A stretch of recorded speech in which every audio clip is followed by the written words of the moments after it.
De weg hier ligt echt bezaaid met kadavers van koeien, van schapen, van geiten. Die natuurlijk in deze droogte niks meer te eten krijgen. Maar deze is echt in het zicht van zijn eigen redding gestorven. Moet je hier kijken. Al het gras. Groen, zover het oog reikt. Maar ja, er staat wel dit hek tussen. We zijn in Kenia, aan de rand van de Riftvallei en aan de rand van een onmetelijk groot stuk land dat eigendom is van de schrijfster Kuki Gallmann, die hier 30 jaar geleden de verfilmde bestseller schreef Ik droomde van Afrika. Maar inmiddels is dit land frontlinie geworden in een conflict dat bijna het leven heeft gekost aan Kuki Gallmann. En ik wil begrijpen hoe deze droom zo heeft kunnen ontsporen.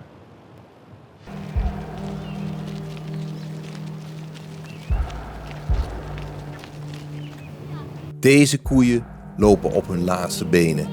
Kalveren krijgen geen melk meer uit hun moeders uiers. Hier betekent klimaatverandering een strijd om leven en dood. Voor de herders zit er maar één ding op. Where are you going? Now we are near to cross now the ranch. You're going to cross into the ranch We are near. with all your cows. Yes. And the owner, the white ranger, he agrees with this? No, it's illegal. It's illegal. Right, yes. But they have no option. Ja, dit is dus wat ze een landinvasie noemen. Hè? De veehouders drijven nu hun koeien van de droge vlakte hier naar de groene graslanden van een witte grootgrondbezitter door het hek heen. Dat is technisch gesproken hartstikke illegaal, ook volgens de Keniaanse wet. Maar de herders zeggen, we hebben geen andere keuze, anders gaan de koeien dood. Dus we moeten wel dat land op.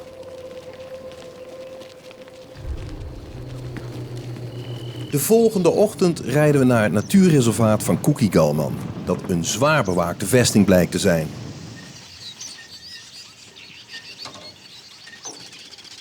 So all of this is all Kuki's land.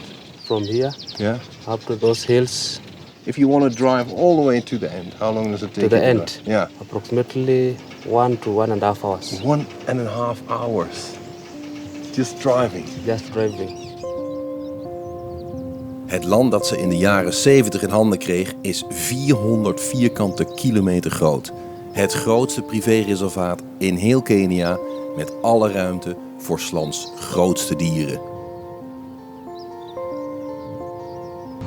Aan de poort worden we opgewacht door Kuki Gallmanns dochter Sveva, die vanuit Nairobi is overgekomen.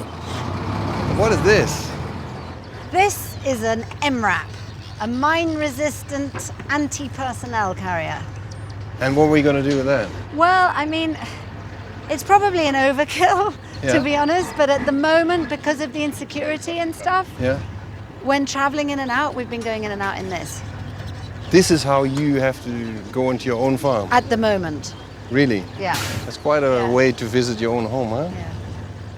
Yeah. Okay, let's get in. Sour. What's that? Bullets? Find loads of those around at the moment. Okay. Go Sour, horse. sour. What shall I do with it? Oh, nothing, just leave it. And does it feel like nice to come home? Yeah, I love coming home. I always feel great coming back home. Maar terwijl ik me al verheug op een ontmoeting met de Big Five, blijkt het vakantiegevoel helaas van korte duur.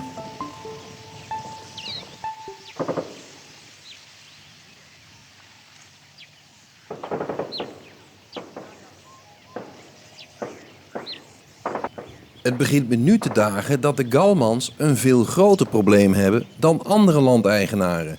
De herders die hun land zijn binnengetrokken, lijken zwaar bewapend. It was coming from these guys. Alan is het hoofd beveiliging en steun en toeverlaat van de familie Gallmann. So lovely and green, isn't it? They were also... Oh God. They're here. What? Who? The cattle. They're up there, look. These are the bandits. Yeah. Whoa, okay. Let's see if we can see any guns. Okay, there is somebody there. Yeah. He's got a He's spear got to a spear. poach bushmeat. That's the problem. Is that when you let them come in non-controlled like this, then you're poaching He's bushmeat. running away from the drone. Yeah. These are That's pokot. And how do you see that? The way they dress. the dress. Okay. Okay, so Perfect. that's a spear. There's another one peeping through there. Look, he's about Okay, to try this is and the bomber shoot that the shot drone. my drone down. Is he pointing a gun? Yeah. Yeah, Really? he's aiming at the drone. Yeah. There. They're both aiming. There's the AK. That's the son of Tuman. To man, yes. Very, very We know nasty exactly who they are. people. Nasty people. Bad family, that Yeah. one. Killed so many people. I wish this drone could be able to carry grenades. And then we just Douche.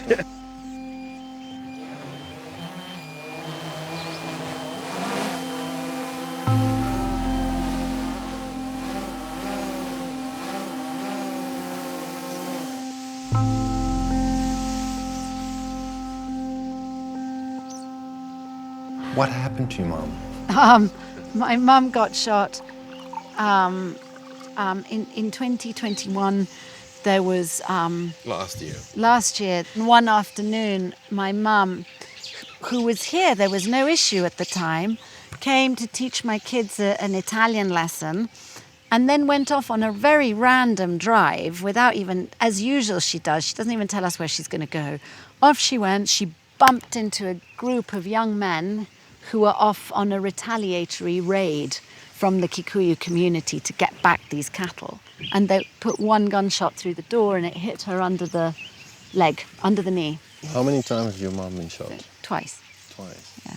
And yet she never planned to give up after that or say, let's leave this, or, we're leaving.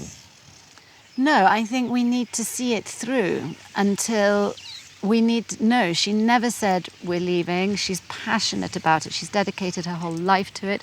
We all believe in it. I think it's a difficult growing pain, this period of time.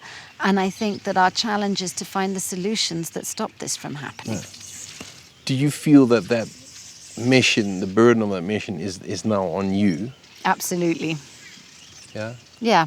But I'm not sure I'd call it a burden, which you might think is completely wild. Like, how is this not an absolute nightmare? Yeah. But I very much feel an immense responsibility for this piece of land. I know that if we gave up and walked away, it would get subdivided and cut up into farms, and that when you look at Google Earth 5 years down, it would become brown, like the rest of that map on Google Earth. And so who's that going to benefit in the long term? Who's that going to benefit if you just let it go to ruin? So I think, there's well-managed land. Why do you feel it's your responsibility? Well, who else is going to do it?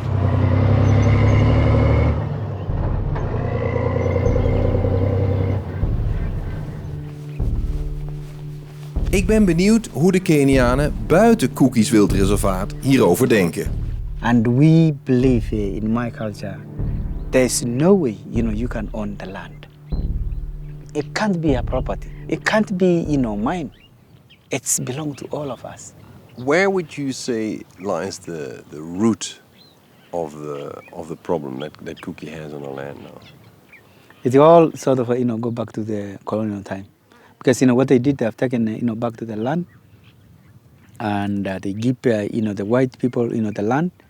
But after independence, none of the land, given back to the people. So who was living on Kuki's land before independence? Maasai, Samburu, then Pokot later.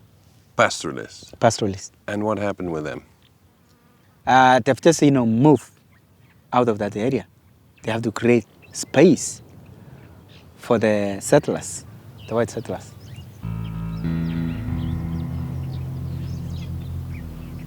She says in her book that she remains on the land because she has a mission. She has the duty, the responsibility to look after this landscape, to look after these animals. Before the 70s, who was looking after that land and all those animals? So that is just being selfish. Can she still save it? The way she's approaching it, she's not going to, to save it. She put the military in, and those military could be a problem for her to move them out there. They have realized she's weak already. So you think that the government is eyeing that land? Absolutely. The government will take back that land. But it's just, fooling her, we are protecting you. So probably her dream not real.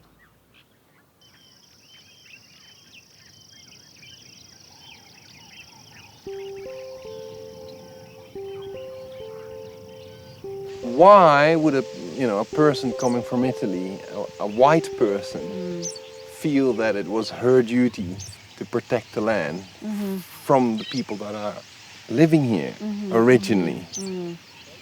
Obviously, it's not an easy position to be a white person doing this in Africa. And we've come out of one era and we're heading into a different era. And I very much see my role as being the bridge. So you would be ready to step back if it came to that? I think my role is in building the future. And once we're in a place which it feels right, then I'm happy to take a back seat. I think. Ik vind het ongelooflijk om te bedenken dat dit nog niet zo lang geleden een 5-sterrenverblijf was. Een uitwaaiplek voor koninklijke families. What happened here? It was burned down by bandits. But there's so many soldiers. Why aren't they doing anything? It seems like there's someone from some senior people in the government who didn't want the operation to flush out the bandits effectively. Now you regret that you asked for that kind of help. Because you're a ranger, right? You're not a soldier. I'm a ranger, yeah. You look like a soldier, but you, as a ranger, you work for the government. I work for the government. If the government wanted to sort this mess within 1 week, they will do it. The question is, where is the will?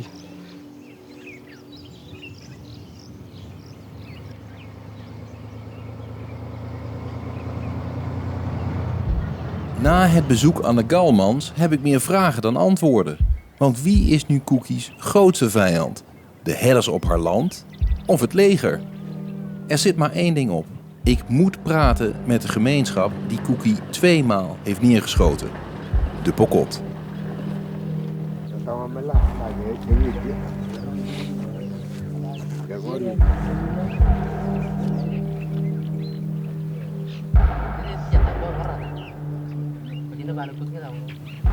Akina ki katweja kelutuna kapeagat kiangasi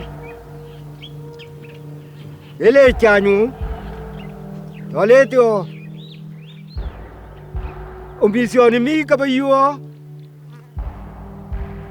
kichima yinye bija kele chanyu kebe kechora kepenyu kesoma kele kisom. So, do you feel that the Pokot should say sorry to Kuki for shooting her? Because she's in a very bad state now. Oyeranyu nyaman ser nyakaram ngonyi yonja Kuki perunyi ole mbeke lona kele nyiu wolonyu kemere jambenyi tokol umpamune ja yetanyi ikuru serikali ketigeja akitutoga.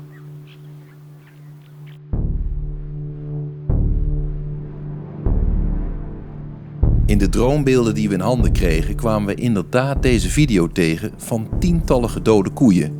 Maar volgens de Pokot ging de legeroperatie nog verder buiten de hekken van Kuki's reservaat.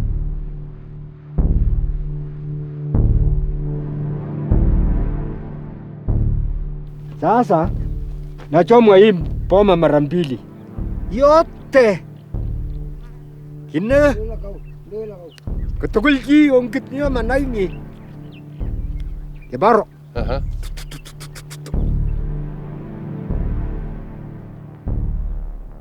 Mi yoneja. Je woja. Mogoronete. Ze proberen hem gewoon te verjagen vanuit dit gebied. En dat de Pokot die hier wonen natuurlijk heel dicht tegen de rand van het land van Kuki Gallmann zitten. Waar het leger ook op zit. Dus proberen de mensen gewoon steeds verder van de grens van haar gebied vandaan te verdrijven. Zelfs een oude man zoals deze. En of dat nou een opdracht is gebeurd van Kuki Gallmann of dat vanuit het leger zelf is gekomen, dat maakt eigenlijk niet zo heel veel uit. Want hier maak je natuurlijk geen vrienden mee. Mongetanye le Kuki. Ah, serikali.